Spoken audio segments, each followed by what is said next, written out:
Good morning, students. In yesterday's class, what we saw? Classification of matter. What are the two ways in which matter can be classified? One is physical classification and another one is chemical classification. These two only yesterday we saw. As per physical classification, matter, how we are classifying? It is classified as solid, liquid and gas. That we discussed yesterday. The physical state of matter, that is either solid, liquid or gas, that can be converted from one form into another form. For example, solid to liquid, liquid to gas, or gas to liquid, liquid to solid. Like that, conversion will take place by modifying the temperature and pressure. So when we increase the temperature or when you increase the pressure, at that time what happens?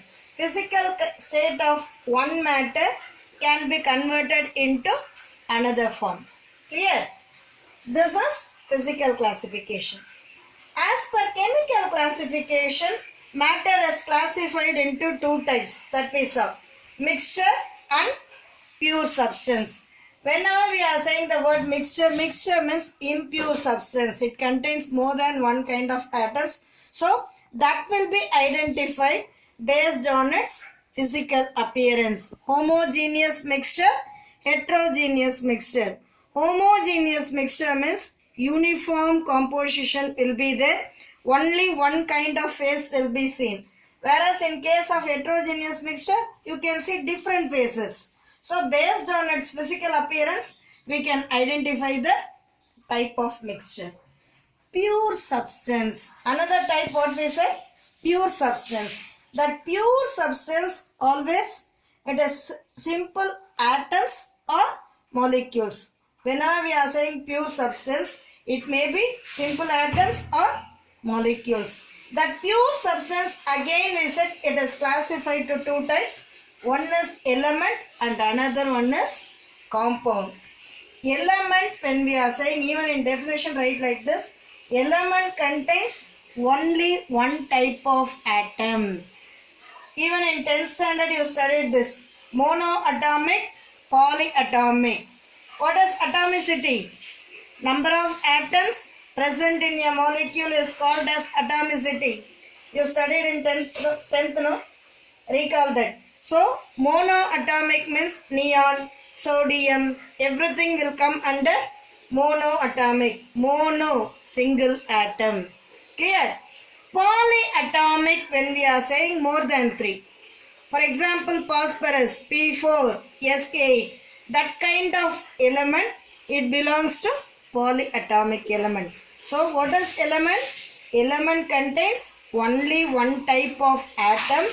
That element may be monoatomic or polyatomic. Clear? Now, compound. Compound generally it is made up of molecules. It contains two or more atoms of different elements. For example, here we are seeing the formation of a compound.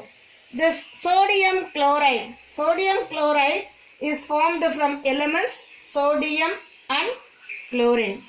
What is the nature of sodium? Generally sodium it is a shiny metal. It looks like pellets. Ma. Camphor you are saying no? Like that kind of pellets only sodium. It is a shiny metal. Chlorine it is an irritating gas. Yeah. So once when sodium reacts with chlorine, it gives sodium chloride which is solid in nature. It is a crystalline solid.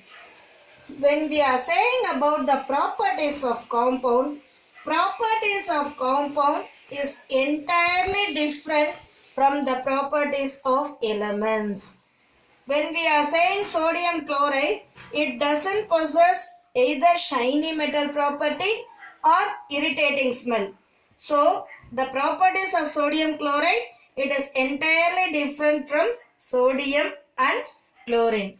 So, in today's class, what we discussed, physical classification and chemical classification of matter was discussed in detail. In next class, we will see atomic and molecular masses. Okay. Thank you, students.